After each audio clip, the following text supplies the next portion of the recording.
Inspiring contractors to deliver exceptional craftsmanship with proven results. This is the High Performance HVAC podcast by the National Comfort Institute. So this is the High Performance HVAC podcast, where every system has a story and the numbers never lie.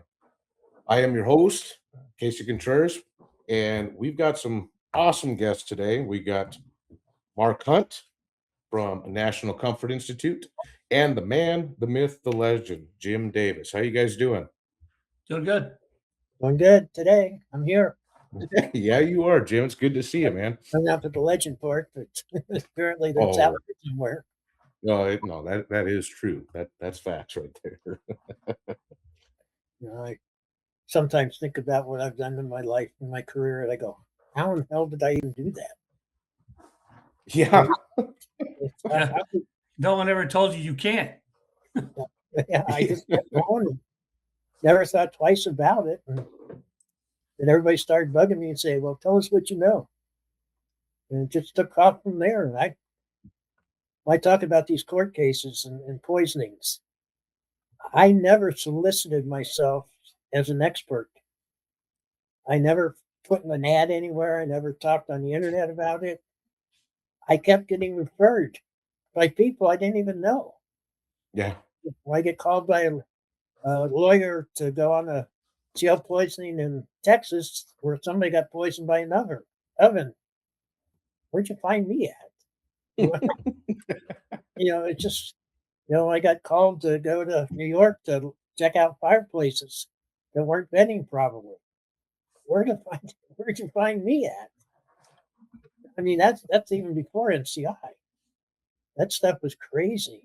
Oh yeah. But fortunately, one of the first things I ever did with NCI was go to a military Air Force base in Mississippi where a naval officer and his 4 kids died of seal poisoning.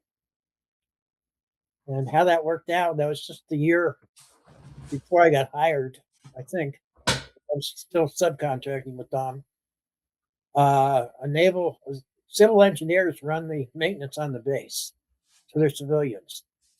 Well, the guy somehow went to a Affordable Comfort in Chicago, where we put on a first ever CO certification. I did this through BPI and stuff. Well, he sat through the seminar. After the seminar he didn't sit through it.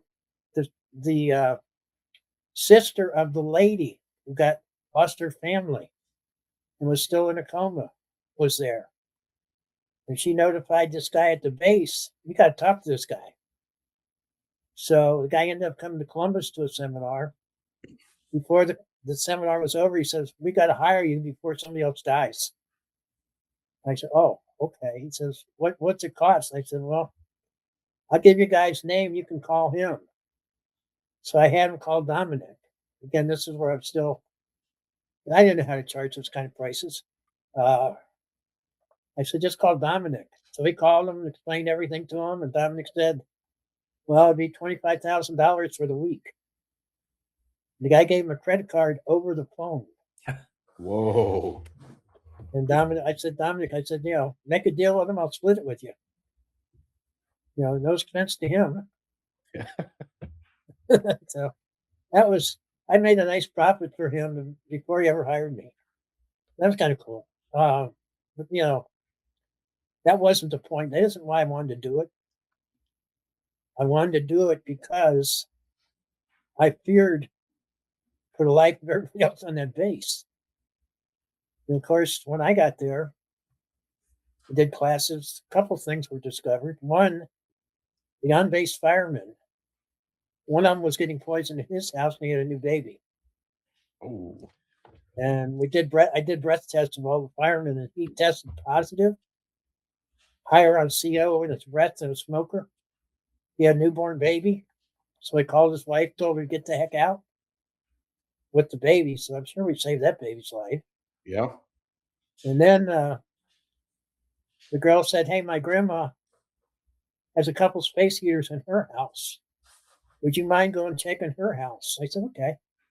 So I go over there. She's got a space heater in her living room, a space heater in her bedroom. One in her living room had pretty blue flames. The one in her bedroom had yellow flames. Guess which one was killing her? Blue. Yep. It was, it's in the thousands. But they matched her curtains.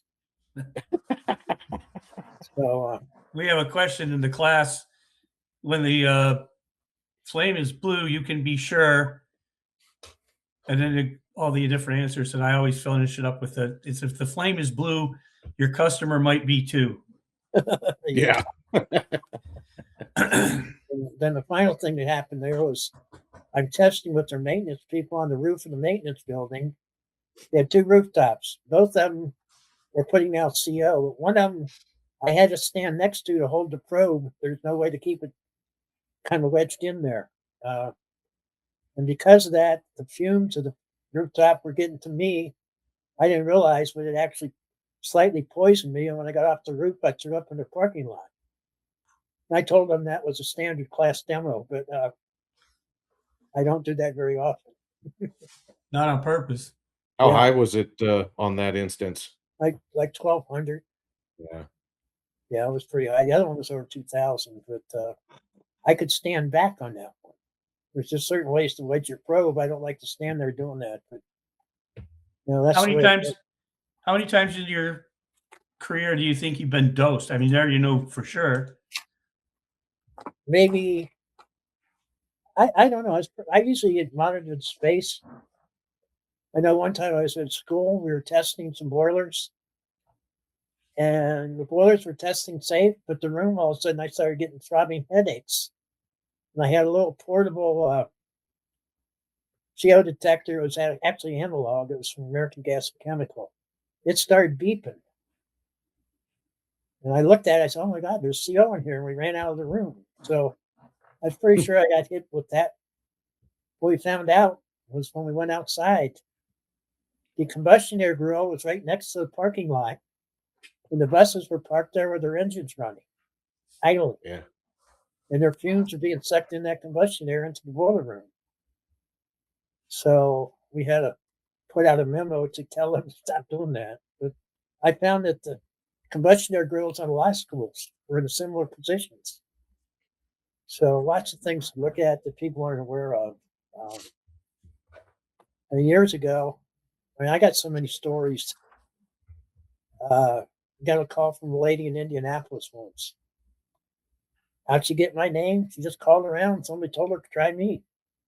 She says she's got a son who has some type of lung disease. And they just moved into their first house. It was a HUD house, but he's been sick ever since. And she asked if she's called around. She needs somebody to come and check and make sure they're not getting poisoned. I said, okay. I said, that's a possibility because I knew there was really nobody in Indianapolis based on what you were saying, knew what they were doing. She says, I said, I'd be glad to come up and check it out for you. She says, what do you charge? I said, ma'am, you've been through enough hell and enough expense. I'm not going to charge you a dime. I says, me driving from Cincinnati to Indianapolis is no worse than me driving from Cincinnati to the east side of town with traffic. I said, it's not that big a deal. And she actually started crying on the phone. But I found all kinds of things wrong. Furnace in the garage. Return deck had gate holes in it. I stick my fingers through. She had a humidifier hooked up that wasn't sealed. Yeah, she definitely getting her son more poison. But that was one of two. I had another one, girl in Cleveland. Again, this is before I went to work for ANSI. She got a hold of me. She had this major lawsuit case for CO poison. She was valedictorian of her college class, and now she couldn't write a full sentence. She was that brain damaged. Wow. So I ended up going up there, and again, her dad called me. He said, "What do you charge?" I said, "Nothing." Again, they paid for gas. That was it. But yeah, she had books of records showing CO in the hallways and stuff because she did have a digital tester or alarm showing 40, 50, 60. She had hired a lawyer, but after a few weeks, the lawyer said, I have to drop this case. I'm sorry. So she hired another lawyer. After a few weeks, they dropped the case. After another few weeks, she hired another lawyer. They dropped the case, and eventually she found out nobody in Cleveland would handle the case. This is a great big multifamily condo building. Why wouldn't they handle the case? Because they represented owners of the building. Wow. Yeah. So she got hung out to dry pretty much. Eventually, I got a call from her sister, wanted me to check out her water heater in her house.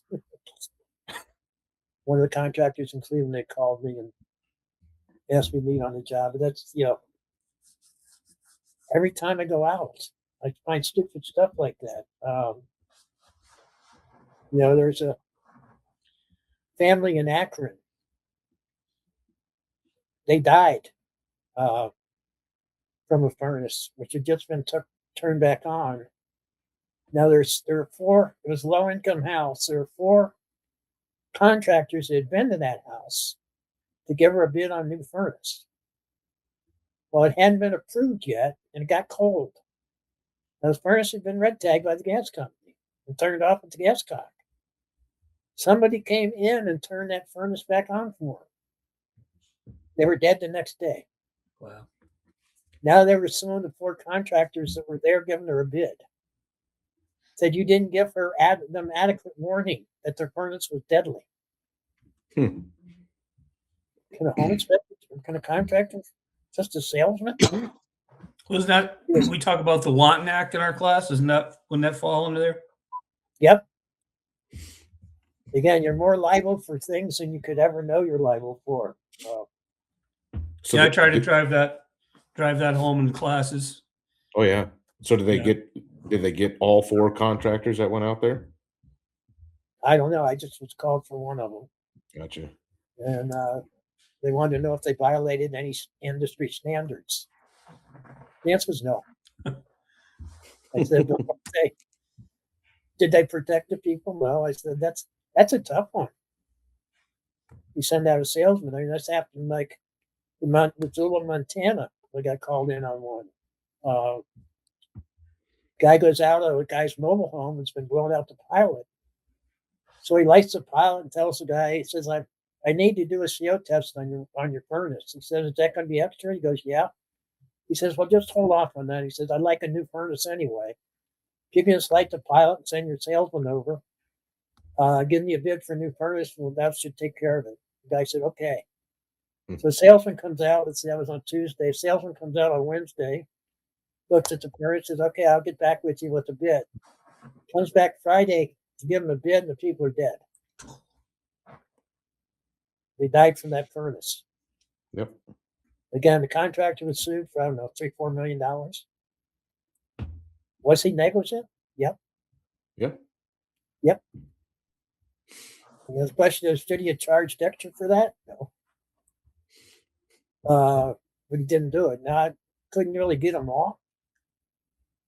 I could show he really didn't violate any industry standards, but he was still negligent. So, Well, are there really any industry standards when it comes to CO and stuff like that? no, none. Yeah. There's things listed like maximum allowable, air-free samples, but there's no defined litigation or rules to what to do afterwards. It's just kind of, it just happens. It just happens. Well, yeah. Well, I can tell you this, Jim. Until I took your class, I never heard of ANSI. I had no idea what that ANSI was. Yeah. And the majority of the people that take Mike, I'm sure, Casey, it's the same in your. They have no idea what the ANSI Z21 standard is on it. What? And so you guys and gals are going out on service calls. First of all, they don't. Most of them don't check. Right. And then even if they did, they don't know what to do if they find numbers they don't even know that there is such a thing as a standard. And very unfortunate. Yeah. Everybody I knew thought ANSI Pansy. That's what I did. I remember again another call to Cleveland. Contractor up there put together a carbon monoxide awareness group. They're sponsoring a seminar for fire departments, contractors. Again, with me speaking, it was a couple nights. I think we had 50, 60 people each night, just a couple hour seminar. But on the first day we're going up, and there just happened to be a food poisoning the week before that. A bunch of kids came back from Thanksgiving vacation. They all got poisoned that Monday. So they shut down the school. So the girl that scheduled this called the school maintenance department, says, "We'd like to come over and do a test on your boiler, invite you to the class." I said, "Oh, we don't need the class. We already had somebody in." I said, "Well, we're just going to come over and do a free test. No big deal." He said, "Well, it doesn't need to. We've already had somebody do something." They said, "We'd like to come over anyway." Finally, she convinced them to let us come. So I tested their boilers. They were bigger boilers, with power burners. The oxygen on them was like 14%. They said the contractor had adjusted them already, It's a nice blue flame. but they weren't making CO. But right behind them was a 600,000 BTU water heater. Guess what it was doing? Pegged my meter over 4,000, spilling into the space.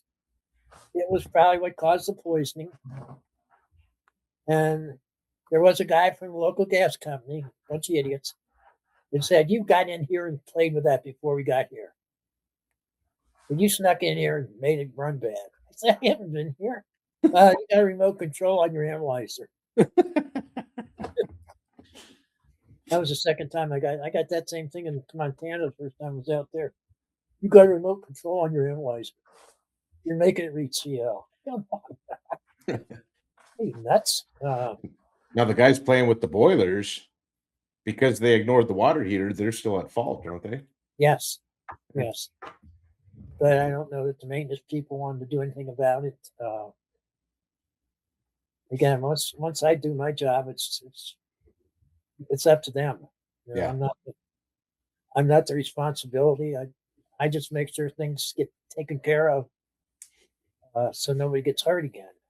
Yeah, everybody just thinks I'm making it up. Yeah. Then I get a call. Again, there's these calls so weird. Lawyer calls me. He's got a family in Texas that got poisoned. Well, actually, this is Oklahoma, Russo, Oklahoma. They got poisoned by their oven. They said they bought a natural gas oven, but when they put it in their house, it was set for LP and never changed. So he wanted me to come down and verify they got poisoned by the oven.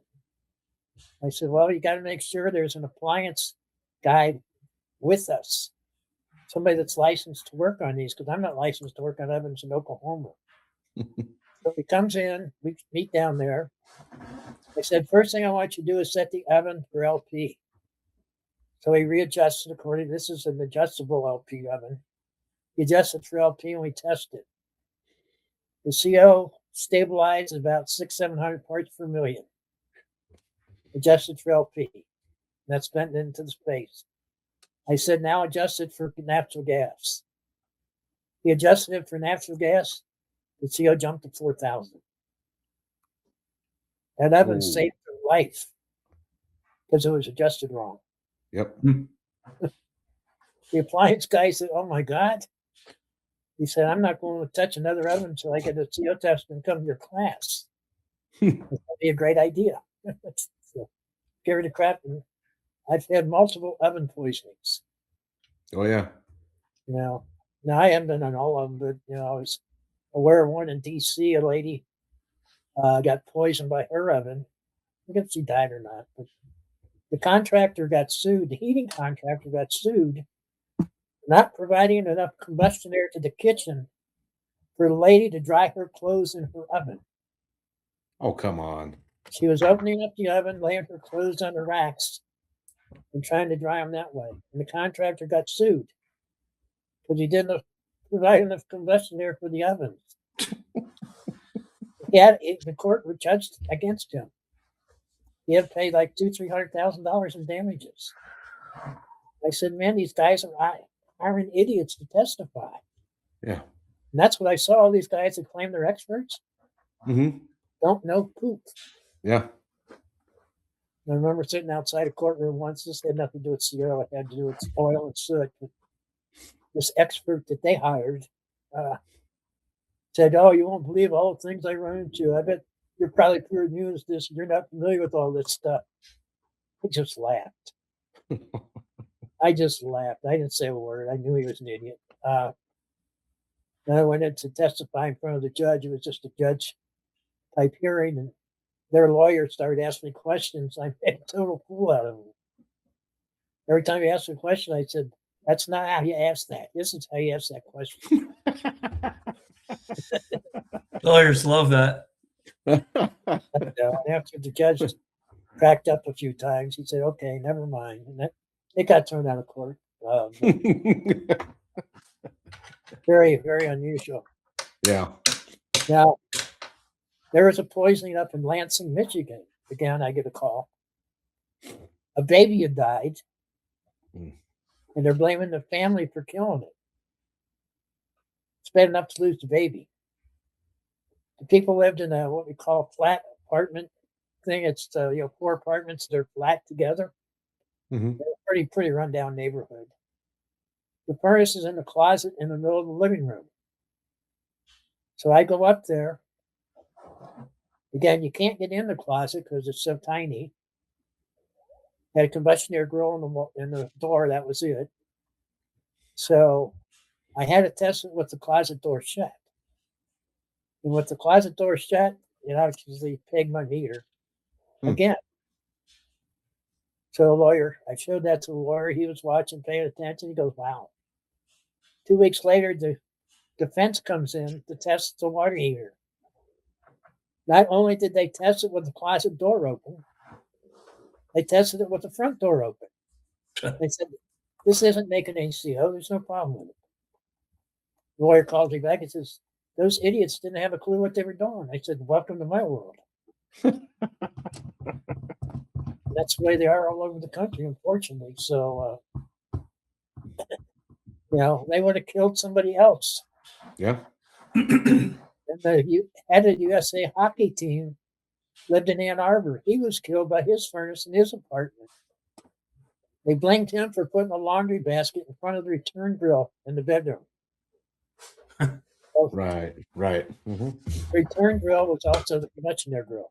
Was it? It was a faulty laundry basket. Yeah, faulty laundry basket. Yep. Again, I went in. I could fit in that closet. And showed the lawyer that the furnace was deadly no matter what, laundry basket or not. They actually were bringing makeup air into the buildings. They had a makeup air heater unit, so the units were pressurized.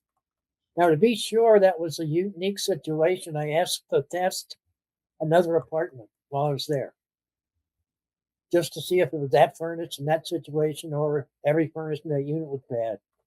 Apparently, it was just that one. So, again, I always kind of wanted I was more worried about was the problem actually found or was it still existing? Yeah. One of my favorites was a restaurant, a Ruby Tuesdays. A lady had been sitting at the bar one night and she got sick, and a lot of people got poisoned, but she sued the restaurant for $1 million for memory loss. So again, I got hired by a lawyer, and the contractor didn't refer him. The restaurant somehow found me again. Wasn't Cincinnati. So I go out there and test. Of course, the water heater's running fine now. It was a commercial water heater, actually with a power burner. And they said, well, what happened that night is a plastic bag from the kitchen got sucked into the intake of the burner. So it didn't have any combustion air, and it started making, pigs, ramped up the CO reading. My question is why was it getting it back in the building? Yeah. Because the draft in the flue is like 0.06. There were no leaks in that boiler anywhere in that room. I couldn't figure out how it was getting back in the room. I saw a combustion air pipe in the ceiling coming down from the roof. So I told the lawyer, we need to go on the roof and see what's going on up there. Next day, we get up on the roof. This time, the contractor shows up. The combustion air and the flue are less than 12 inches apart. Oh, man. And the contractor had added a fan to the combustion air pipe so it would suck harder. What did he turn red? They would have, I think they would have done more than just poison people. Yeah. They did put alarms in the restaurant, so they obviously started going off immediately. But unbelievable. I can't believe you had 0.06 and a flue in a restaurant. Yeah.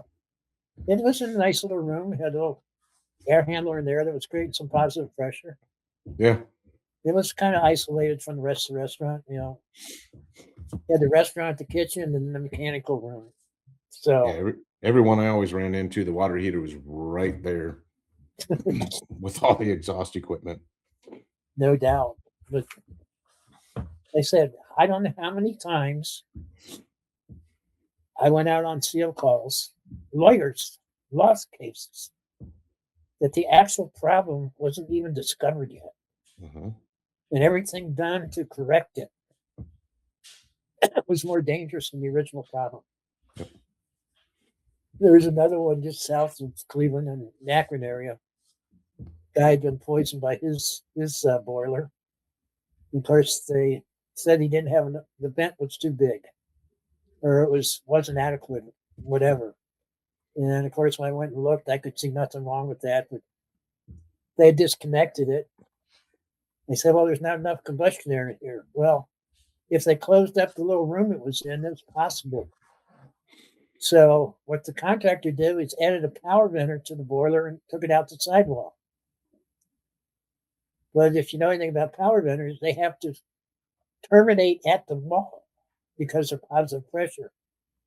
They installed it on the boiler and had positive pressure for about 6 feet in that pipe in the basement. And then they used manual crimps on the pipe. There was so much leak around the pipes, the CO started to build up really rapidly in that room. Yep.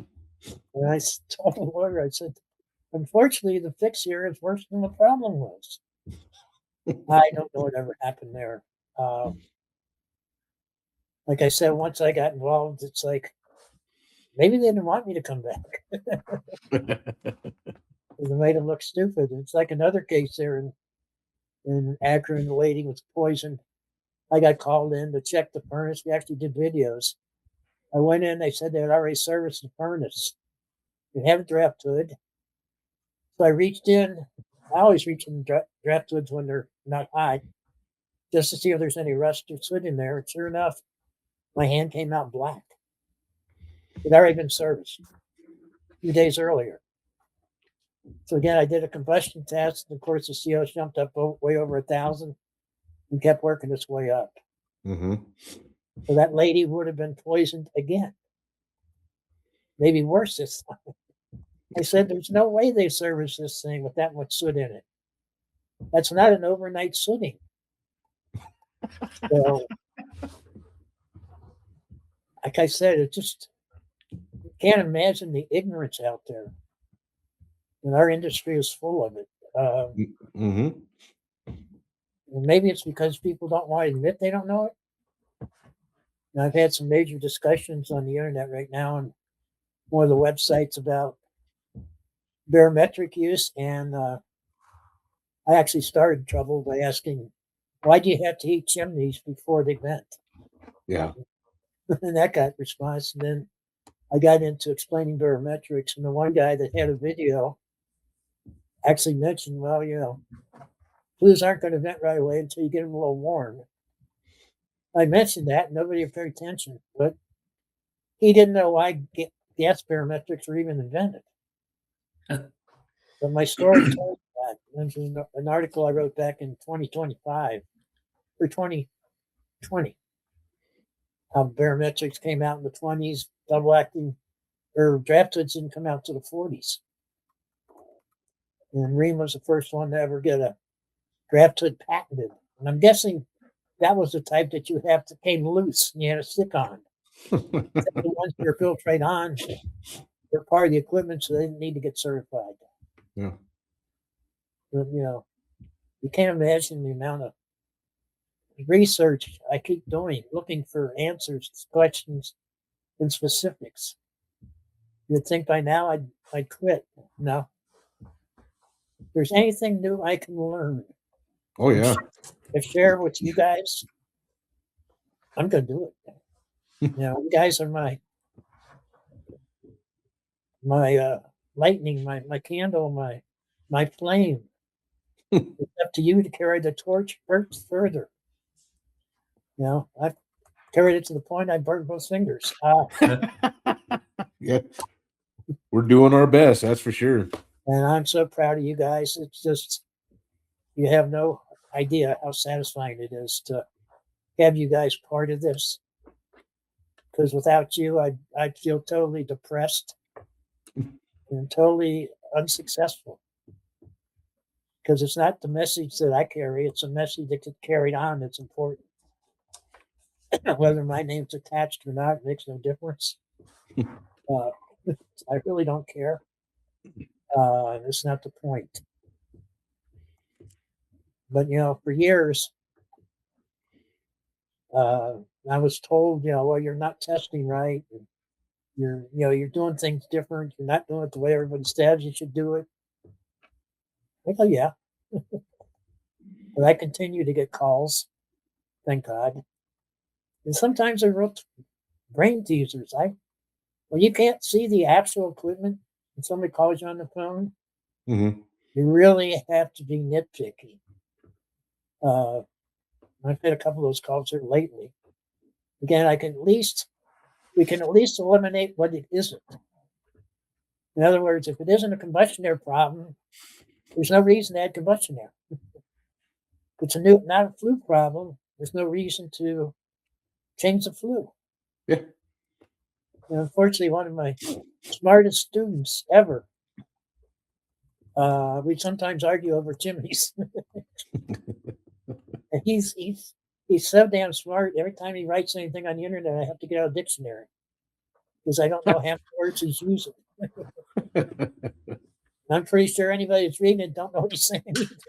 I mean, this man can quote every code and every code book ever written. He just wrote that. Did you know the beer can is 30 gauge? That was keeping me up at night. Yeah. Hey, Jim, let me ask you a question. Sure. Because obviously NCI teaching the people that come to our combustion classes to test from light off through the run cycle and then shut down. When did the light off and shut down, like that light bulb go off in your head where you started teaching that? Oh yeah. I think it actually started doing oil. I didn't really, because initially with the tube testers up to 1985, you couldn't see light off or shut down. Yeah. But I started testing oil, and oil would hit the 1,000, real quick. So I started seeing my tubes turn black when it start and when it shut off. And I said, there's something to this. And obviously, when the digital analyzer came out in 85 that could read digital CO, I paid attention to it. I go, whoa, what the heck is that? And I try over and over, and then we'd experiment and say, oh, it has to be adjusted. So it's kind of just trial and error.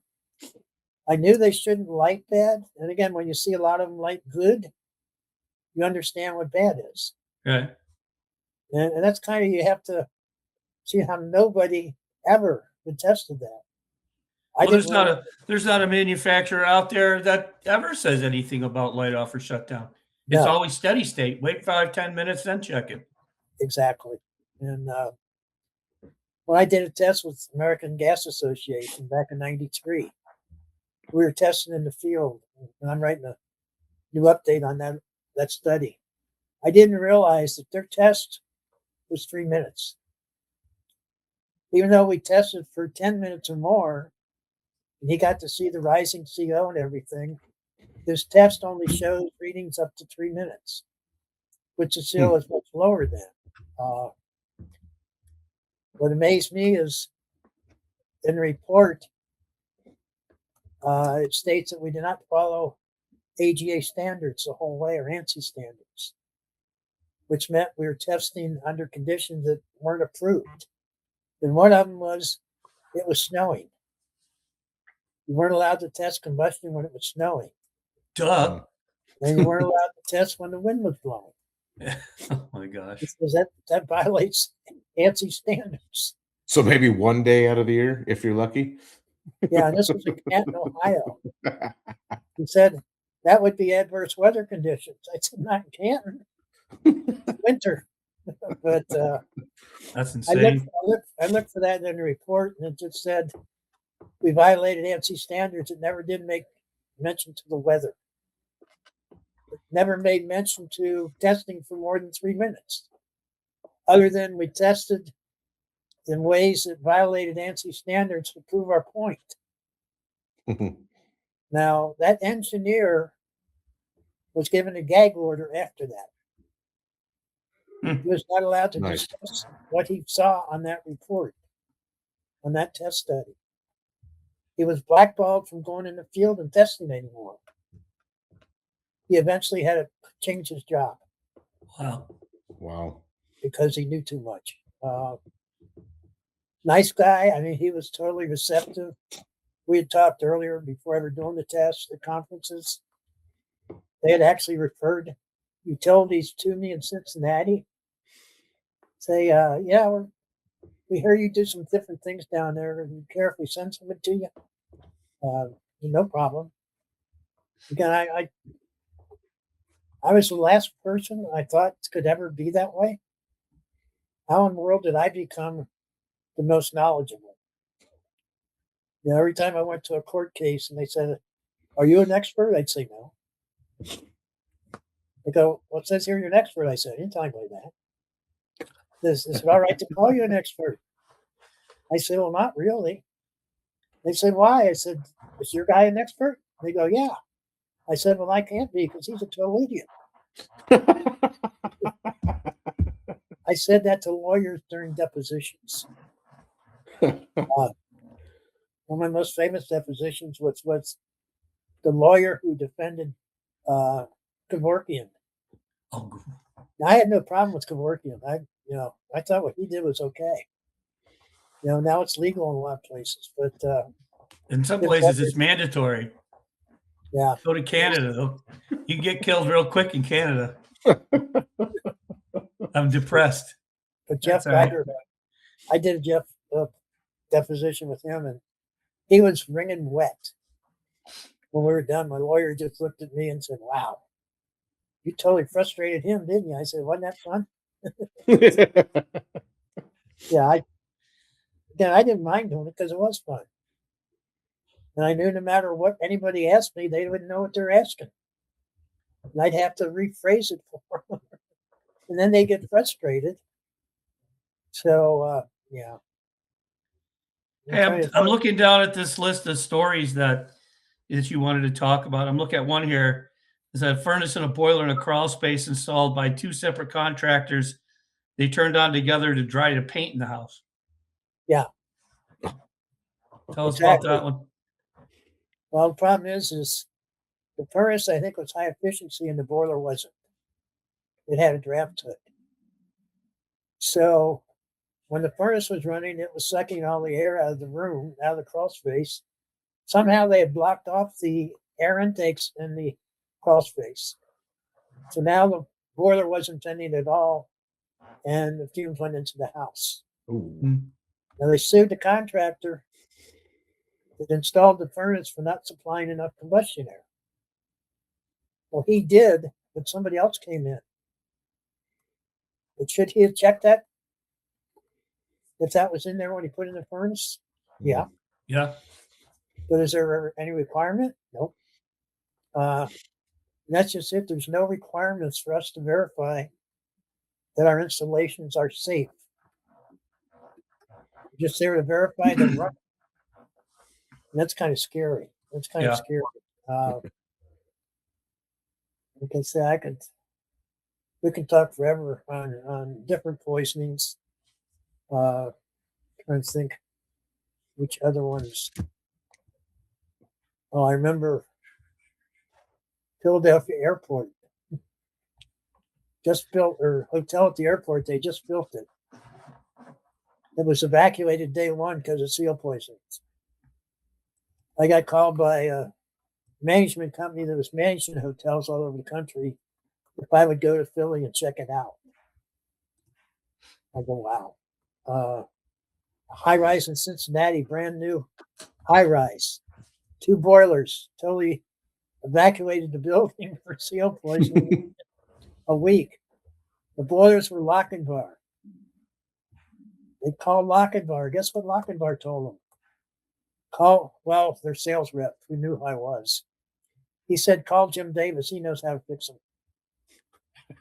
He was the first person that ever allowed us and wrote a letter saying that it's okay to modify their boilers with barometrics. So he was national sales manager. He wasn't an engineer. So at least, every Lochinvar, I love Lochinvars, as long as you got rid of their draft hood. They were useless draft hood, but they saved a lot of money. I remember another one. What was it? I don't know, it was Hilton or a hotel downtown Cincinnati, brand new. It opened up, and about 2 weeks after it opened up, the water heaters caught on fire. They were power burner water heaters, not atmospheric. So they came in and they put in 2, and they were 4 million BTUs each. They're atmospheric, had a big cone-shaped draft hood on top of them. Mm-hmm. They turned them on, and the next day the hotel was evacuated for seal poisoning. So Jeez.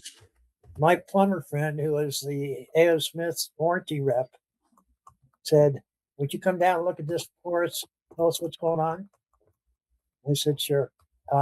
Again, I never charged anything. That's how I learned. Mm-hmm. I was afraid if I charged something, people wouldn't call me.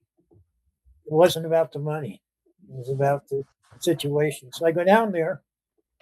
I go to test one of the water heaters, turn it on, and I could just feel it dumping in my hand, holding my probe even close. I go, whoa, turn that off.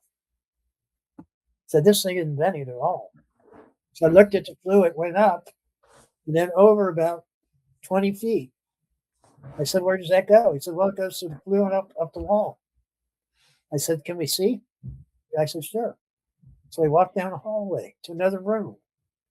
Look up, and there's another flue going 50 feet across that room. The guy says, oh, it must go up on the other side of that wall. So I walked down the hallway again, another 50 feet. Guess what? Another 50 feet of flue horizontally. Oh. The guy goes, well, better go up at the next wall because we'll be in the next building. And sure enough, it turned up on the other side of that wall 40 feet. So they had 120 feet of horizontal with 40 feet of vertical. Wow. Yeah, didn't work. Yeah. Yeah, architect that designed that, and that was in the architect's drawing approved by code. Why did code approve it? Oh, it probably followed sizing methods. And it was done by an architect who can't be wrong. Oh. He's licensed. Well, I guess he probably figured as long as you got it hot, the pipe hot, the flue gases will go up. Yeah. Well, Yeah. it cost the architectural firm over $80,000 to put a fan in it with Ventos, Whoa. which was great. Now, who's at fault in that instance? Contractor or the architect? Both. Yeah. Both. Yeah, I don't know how obviously they didn't test those heaters when they put them in. Yeah, of course. They turned them on and ran. I don't know if it's the same company. I think it was a different company than the one that called me in. But I can't even tell you how many of those jobs existed. Yeah. I used to average about 50% of everything I tested, like found unsafe. I remember a guy, one of my good friends, was working for Kentucky State, testing state buildings. He was supposed to do safety checks on all their buildings. So he came to class to learn a little about CO testing. He came up after class and said, "Why are you exaggerating? Things are so dangerous." I said, "Because they are." He said, "No, come on. Can't be that bad." He goes out for a week, comes back and says, "You weren't exaggerating. You were being conservative." He said, "Everything I've tested so far was unsafe." Yep. I said, "Yeah, unfortunately." And that's kind of the world we live in. I really get upset at contractors, especially those that we've taught and they're refusing to replace draft hoods. That is a tough one. That is a tough one. Yeah. You're afraid of liability, but you're not afraid to kill somebody. Yeah. Huh. And it's so simple. It's one of the easiest things you could actually go and do. Yeah. And Yeah, the pushback you see is it's crazy. Oh, you void the manufacturer's warranty. I'm like, all right, show me what page that's. I get a lot of manufacturer warranty experts in class. I mean, but I had the class I did in Massachusetts last week. Tom Hearn was in the class, and Tom Hearn, they don't leave a draft hood on anything. really? No. You get a water heater from Hearn, it's got a double acting barometric on it. He doesn't. And there was a fella at the class last week there with Tom. He's friends with Tom. He just got involved with NCI and the high performance contracting. And when we spent a lot of time talking, I say a lot, a few minutes in class talking about the double acting, and you couldn't have a bigger champion of the double acting barometrics replacing draft hoods than Tom Hearn. And I'm pretty sure that contractor, his whole company now, they're going to go that way and get rid of them. And I show a picture in class of a job that T.A. Spall down in Pennsylvania did. They got a whole bank of boilers. And in fact, we have an illustration in the course manual where it shows 3 boilers, and one's got 0.06 draft, next one's got right.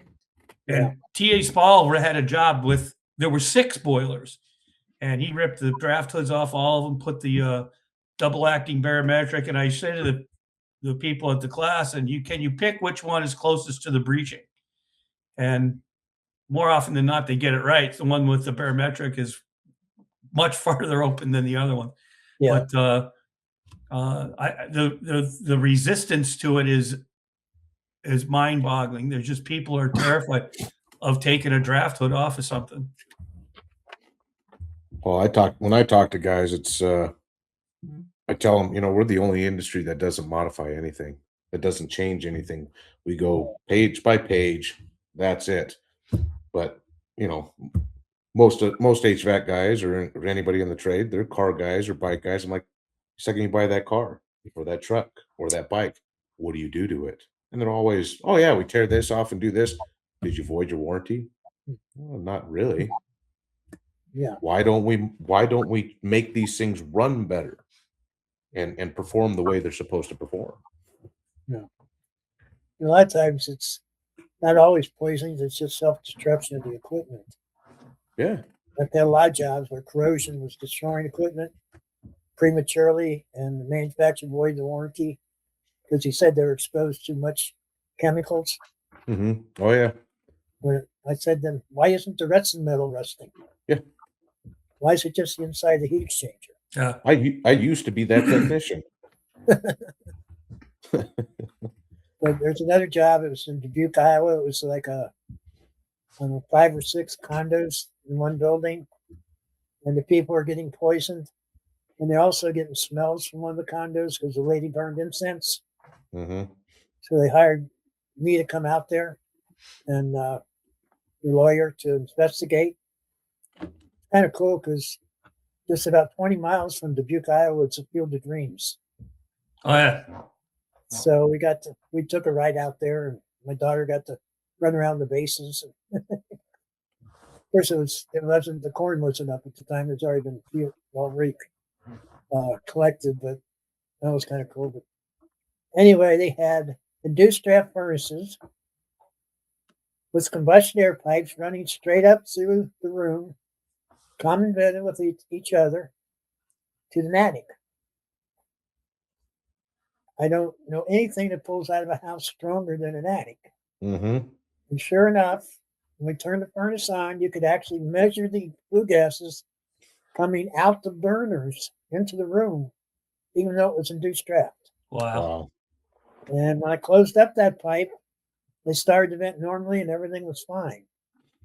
Well, the building inspector came out. We showed him what was going on. Said, we got to get rid of this. We can put a supply register on the plenum, just pressurize the room. That way we use the whole house for combustion air. He says, no, I don't like that. I said, this is not working. He said, I don't care. Yeah. That's your problem. So if they write the code different, I'll approve it. But right now, you got to leave it the way it is. I said, but these people are getting poisoned. He said, well, they're going to have to do something different. Yeah. They eventually had to put in sealed combustion furnaces and water heaters. I don't know who paid for it. If I was the owners of those condos, it wouldn't be me. Mm-hmm. Sometimes I, wish they'd get back with me and let me know what's going on. But I never always get to hear the results. Trying to think if there's, be surprised how many oven things were. We got to Louisville once for an oven, an older lady. She was incoherent. She had been poisoned. She cooked a lot. Again, her oven was way up there in the hundreds of parts per million when it was heated. Way out of adjustment. So we took care of that. Then she had an induced draft furnace in a crawl space under her house. I said, well, as long as we're here, we ought to check that. And guess what? It was not venting, it was spilling too. But sometimes I say to myself, am I just lucky? Do I just get this instinct to do stuff without even thinking about it? I guess I was just thorough. I just couldn't help being thorough. Yeah. Yeah, that's one thing I was thinking about the other day, and over the years, some of the stories that you've told me that later on reflecting on it, I'm like, why in the world would he think to do that? Yeah. Like, why would you throw the wand for your combustion analyzer on the floor? I'm like, and then you tell me that, then I think about it. I'm like, yeah, it makes great sense, but who the heck told you to do that? That was just you thought of it, Mm-hmm. and you want to talk about outside of the box. Jim hasn't seen a box. I didn't know there was. No, I again, it's just in '93 when I took your class the first time, I tell the folks at the class, I'm like, when you hear people say it changed you, there's a lot of time that's hyperbole, right? It's not real. But it was like, yeah, I had a combustion analyzer. I just didn't know what to do with it. Yeah. Until I listened to you, and then, it's like, just look someplace else when you got to keep poking. How excited do you get, Casey, when you're doing a class and people just are shaking their heads at you and go, wow. Oh yeah. It fires you up big time. I mean, it was an accident, but I had one guy in Denver that when we start going through health levels and then starting to get into code and laws and stuff like that, I mean, he went on a tangent about how the government's not doing this, locals not doing this, code's not doing this. And yeah, he was on a rampage for a little bit, but it was absolutely fun just to see the light bulbs go off. How many times in a class have you heard somebody just blurt out, "You got to be bleeping kidding me"? Only they didn't say bleeping. Yeah, I Yeah. I know you guys are getting this, but I mean, 20, 30, 40 season or your season techs pull you aside and be like, I've been doing it wrong the whole time. Yeah. And all these jobs are flashing, you know, in their brains. It's Always scary. had the only twice that I know of for sure, but and Rob said it happened to him, Rob Falk, after sitting through my class, he called the customer immediately and told them to shut their equipment off. Yeah. That's happened to me, him, and another guy up in Ashtabula, and probably a few other places that scared the crap out of them. Scared the Oh, crap. yeah. Yeah. And I know a customer student out in Iowa was going on a call a week after class. They turned off this guy's furnaces. I think he had several, and told him they were dangerous. We need to get them fixed, but they didn't have the stuff to fix them. They needed barometrics. Said, but we'll be back in the morning to modify these. The guy said, well, it's going to be awful cold tonight. He said, well, we got some electric heaters we keep at the shop for things Mhm. like this. If you want to go to Home Depot and buy a couple more, you can. I said, okay. They shut them down. Next morning, they come back with their barometrics and stuff. The guy had already gone to work, left the door open. On the kitchen table, there was a note and $100 bill. Note said, thank you for saving my life. I have been totally sick the last few weeks. This is the first morning I woke up feeling fine again. Look at that. Wow. Look at that. I said, how'd that make you feel? Hmm. I would have felt sorry for the guy if he only considers his life worth $100. Yeah. I was teaching as a guest speaker at a VOTEC school here in Cincinnati years ago. One of the students comes up to me after class. He says, would you mind going to my sister's house and checking out their furnace? I said, yeah, why? He said, well, she's got a son. He's got, real bad asthma and other breathing issues. Hmm. Getting awful sick lately. And I'd just like you to go over and check his house. And I said, sure, no problem. Give me your name, number. So I called, made an appointment, went over there. Apparently her husband was a fireman. And he knew everything there was to know about CO. Right. So I get over there, go down in the basement. They got a CO alarm that's plugged into the floor next to the furnace. Like it ever saw anything. I go to stick my probe up inside the draft plug on the boiler, plugged it with soot.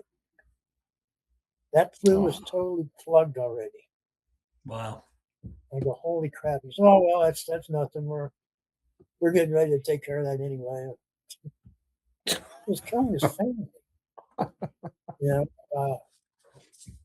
I hate to say it, my son was retired fire chief. They hated CO calls. He doesn't even like to talk about them. Wow. I guess maybe you just have to be poisoned once and you wake up.